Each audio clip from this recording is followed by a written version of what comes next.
Sure. Here's a continuous text of approximately 7,000 words composed of quotes and paraphrased insights attributed to or inspired by Alexander Fleming, all presented without headings or numbering, as requested. One sometimes finds what one is not looking for. The unprepared mind cannot see the outstretched hand of opportunity.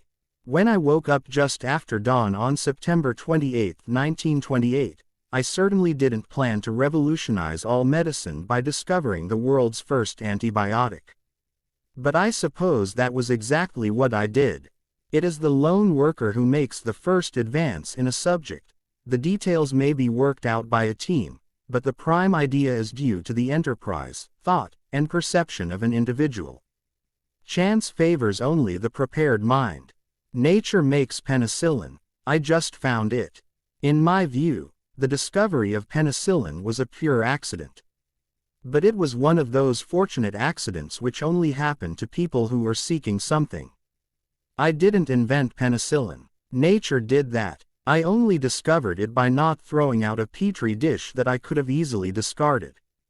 When I noticed a mold-killing bacteria, I didn't shrug and move on. I looked deeper. That's the difference between a missed opportunity and a breakthrough. There is a great difference between knowing and seeing. The man who is at the top is not usually the one who gets there simply because he wanted to be. He is the one who had to be there because the work demanded it. Research is not always glamorous. Often it is tedious, frustrating, and unrewarding, until suddenly it is not. Penicillin cures, but it does not make the individual immune from future infections. It is a powerful weapon, but it must be used wisely. The thoughtless use of antibiotics will inevitably lead to resistance. That warning I issued in the 1940s still rings true today. Misuse it, and we lose it. If you use penicillin, use it properly. If not, you may be responsible for the death of someone else who is infected with a resistant strain. The greatest mistake in science is to assume something is too insignificant to be observed. Often the smallest contaminant hides the greatest secret. My discovery came from contamination. But my success came from observation. The scientific world does not reward the passive observer but the one who asks why. I believe it was curiosity, not cleverness, that led to penicillin. Mold growing where it shouldn't have, it's easy to overlook that. But to wonder why it's killing bacteria, that's science. Every discovery has an origin in curiosity. You cannot plan to find what has not yet been imagined. The most successful research worker is the one who is interested in the subject. Without enthusiasm, one cannot make progress. I did not begin with a desire to change medicine. I simply wanted to find a way to kill bacteria without harming humans. The rest followed from that intention. Penicillin was not the first antibiotic. Nature has had her own medicines long before man arrived. But it was the first to be harnessed on a scale that could save millions of lives. We must be humble before nature and grateful for the occasional glimpses it offers us into its secrets. There is no finality in science. Scientific progress is the discovery of a mystery, followed by the pursuit of its solution, which in turn leads to more mysteries. The process is infinite. Never be afraid of new ideas. They represent progress. But never be so proud of discovery that you ignore the responsibility that comes with it. Penicillin's success brings with it an obligation to use it wisely. I did not imagine, when I published my findings in 1929, that the world would pay much attention. For years, it didn't. But then, in the hour of greatest need, war, it proved its worth. In war, wounds and infections are not just painful, they are deadly. Penicillin changed that. It saved the lives of soldiers, of civilians, of children. That is something no medal or honor can ever measure. It is not the brilliance of the idea that matters, but its usefulness to mankind. The work of science must always serve humanity. The more I worked, the more I realized that success in research comes less from knowledge than from persistence. One must continue. When there seems to be no hope, continue. When all seems trivial, continue. Perseverance is the real secret behind any scientific discovery.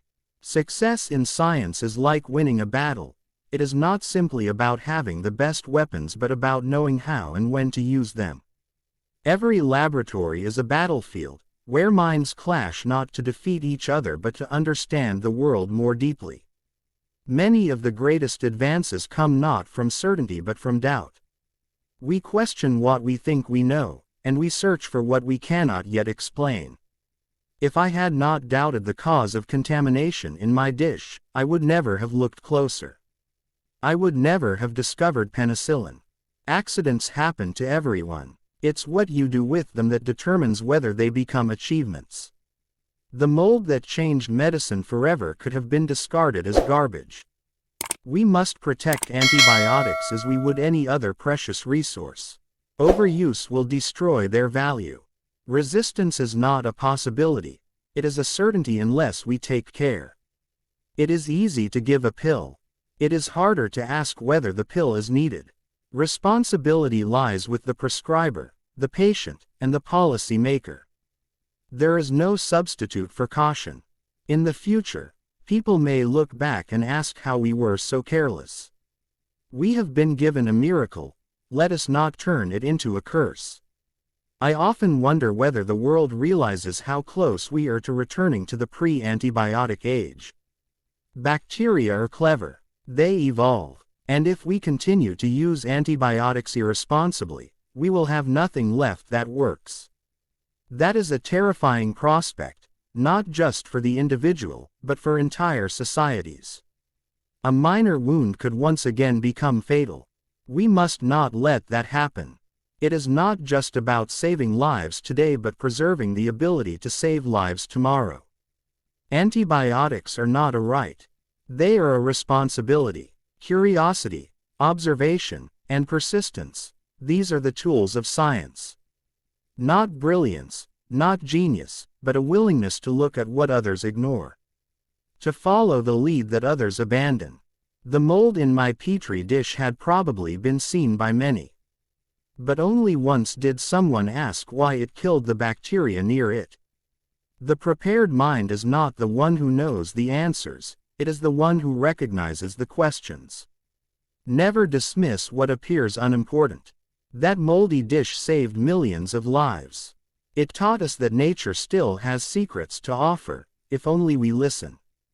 Some say I was lucky. That I stumbled upon penicillin by accident. And perhaps that is true. But many accidents are overlooked. The difference is whether you see significance where others see inconvenience. Penicillin could easily have died in the lab that day, unknown and uncelebrated. But because it was noticed, studied, and pursued, it changed the world. Science is often like that.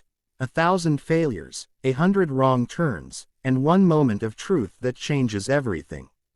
When I was a young man in Scotland, I never imagined I would be a scientist. I had no roadmap to discovery, only an interest in life, in the invisible world of microbes, and a belief that knowledge could help prevent suffering. I have always believed that the purpose of science is not knowledge for its own sake, but the application of knowledge for the good of others. We study not to be wise but to be useful. Every scientist must ask not only, what is true, but, what is good? Infection has always been one of mankind's greatest enemies. From plague to pneumonia, bacteria have shaped the course of history. But with penicillin, for the first time, humanity struck back effectively. The battlefield shifted. We no longer had to accept infection as fate.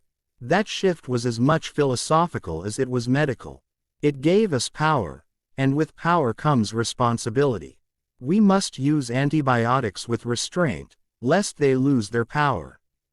No one man can claim full credit for penicillin. Many hands contributed. The process of isolating, producing, and distributing it required the work of many, Florey, Chain, and others. But the seed of discovery, the observation of a mold's effect on bacteria, was planted by a single mind willing to wonder.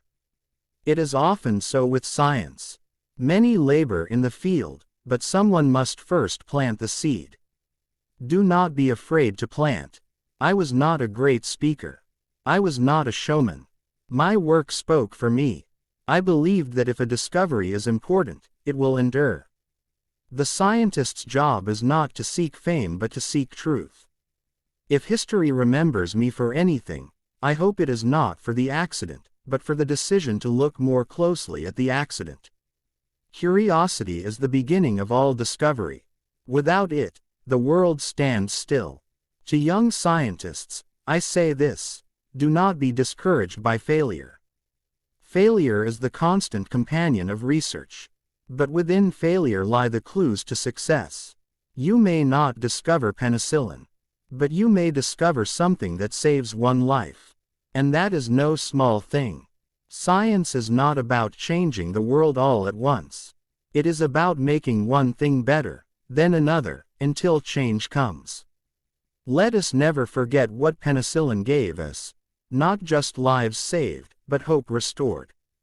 A child who recovers from pneumonia, a soldier who returns from war unscarred by infection, a mother who survives childbirth, all of these are the legacy of antibiotics. But they are also a reminder of how fragile our progress is. We must treat this gift with care. Penicillin was not the end of infection. It was the beginning of a new era in medicine. But eras end. The post-antibiotic